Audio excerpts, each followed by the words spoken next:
A sprinter runs a race of 200 meters. His total time for running the race is 20 seconds. He starts from rest and accelerates uniformly for 6 seconds, reaching a speed of 12 meters per second. He maintains this speed for the next 10 seconds before decelerating uniformly to cross the finishing line with speed v meters per second. So for the first part, we need to find the distance traveled by the sprinter in the first 16 seconds of the race and then sketch a displacement time graph for the 20 seconds of the sprinter's race. So for the first part, first we need to make a diagram that shows the movement of the sprinter. So they're saying that this is a race. Let's say this is the starting point, this is the ending point. That means that they're saying that the total distance is 200 meters. So at this point, the distance, which is x, is 200 meters, and the time that it takes for the total race is 20. And at t is equals to 20, the sprinter is here, and it starts from here. So in the beginning, the initial speed is 0. And then, so let's say this is the 10-second mark. And they're saying that after 6 seconds, it reaches a speed of 12 meters per second. So this 6-second mark. So for these 6 seconds, we'll say the time is 6. The initial speed is 0 and the final speed is 12. They've also given us that it accelerates uniformly. What that means is that for this entire period, the acceleration is the same and it is positive. Then they're saying that for the next 10 seconds, meaning this period from t is equals to 6 to t is equals to 16, over here the speed remains the same, which is 12. And since the speed is the same, that means that the acceleration is 0. And then finally he reaches a speed of v, which is missing. So in order to find the distance traveled by the first 16 seconds, we will need to separate the segments. So this is the first segment because the acceleration is different than these other 10 seconds. So that means that for the first 6 seconds, we will need to use the equations of kinematics. So I'll write them on the side over here. First is that the distance traveled is ut plus half at squared, and then the other is that v squared minus u squared is equals to 2ax. Finally, it's v is equals to u plus at. So if we look closely, we have the time, we have the initial speed, we have the final speed, but we can use the first formula over here if we find out the acceleration. We can do that by using the third equation. So that means that v, which is the final speed, is equals to u is 0, so at will become a times 6. That means that the acceleration is 2. Now using the first formula again, so x is equals to, so ut becomes 0 and half at becomes this. So 2 times 0.5 is 1 and 6 squared is 36. So after the first 6 seconds, it has traveled 36 meters. Now for the other 10 seconds, we can use the first formula directly, since x is equals to, so the initial speed is the same, which is 12, and the time it takes is 10. Now since the acceleration is 0, since the speed is constant, the half at squared will become 0, so that means it travels a distance of 120 meters. That makes the total distance traveled for the first 16 seconds equal to this 120 meters plus this 36 meters, which is equals to 156 meters. Now on the other part of the question, which they say we have to make a displacement time graph.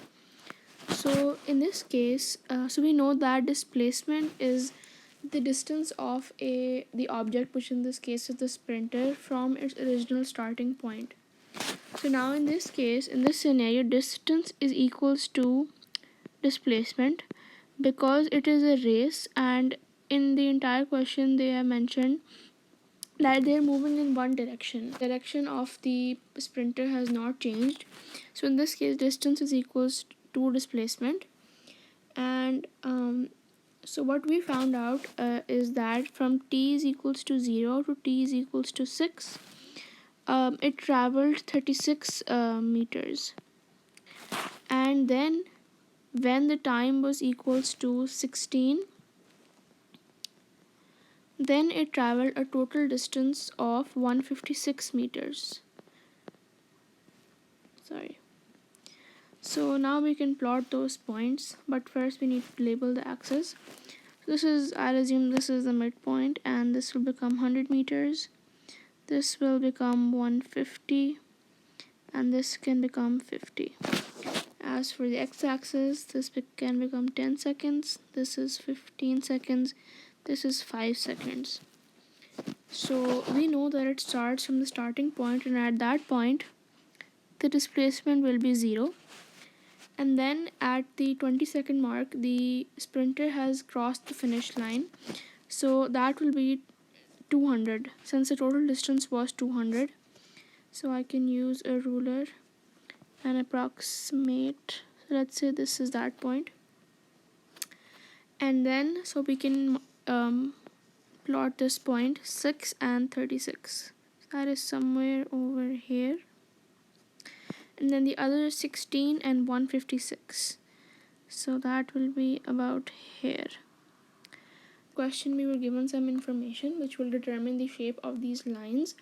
So we've always been told that whenever we differentiate displacement, we get velocity. What that means is that the slope of the line is equal to the velocity. Now in the question, they have given us the accelerations at different points.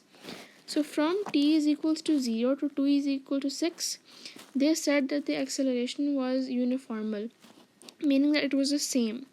So since it was positive, that means that there was always a positive change or increase in speed, meaning the velocity was always increasing.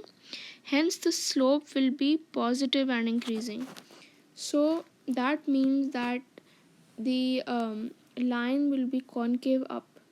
Now a concave up line looks like this. And as for the next 16 seconds, they said that there was no change in speed, so acceleration was 0. And there was no change in speed, meaning that the gradient is the same. So it will be straight line. And as for, it will be straight diagonal line like this. As for the last 4 seconds, they said that it was decelerating uniformly. That means that the acceleration was negative, meaning the velocity was decreasing, meaning the slope was also decreasing. Now in that case, that means that it will be a concave down curve which looks like this. So now when we plot that, this is my ruler. So this let's draw the middle segment first, since it is just a straight line.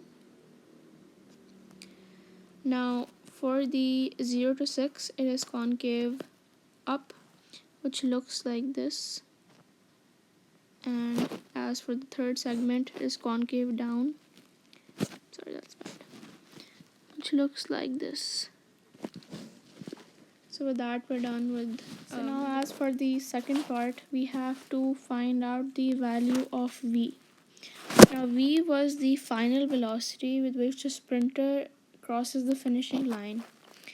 So we know that they gave us that the acceleration was negative since it was decelerating, but we don't have that value. And if we look at, we're going to look at the journey as the last line segment, since the acceleration was different from the other two segments of the journey.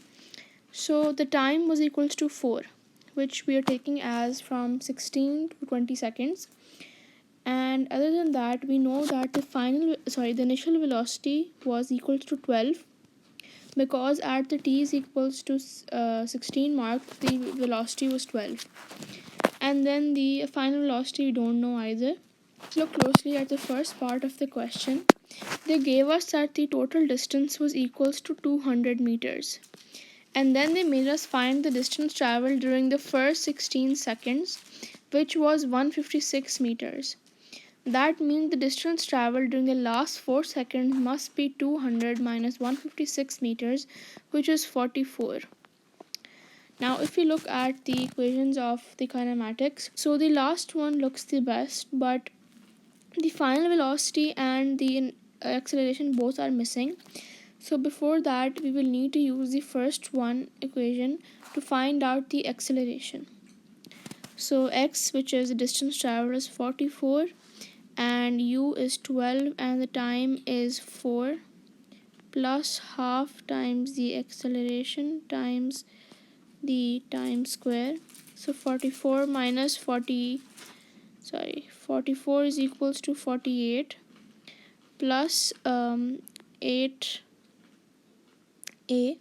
So 44 minus 48 is minus 4 is equals to 8a, making the acceleration equals to negative 0.5. So now we can plug this into this equation again. So the final velocity v is missing. The initial is 12, plus 0.5 times the time, which was 4. So v is equals to, this is negative 0.5. So 12 minus 2. So the final velocity is equals to 10. So with that, we have the value of the v.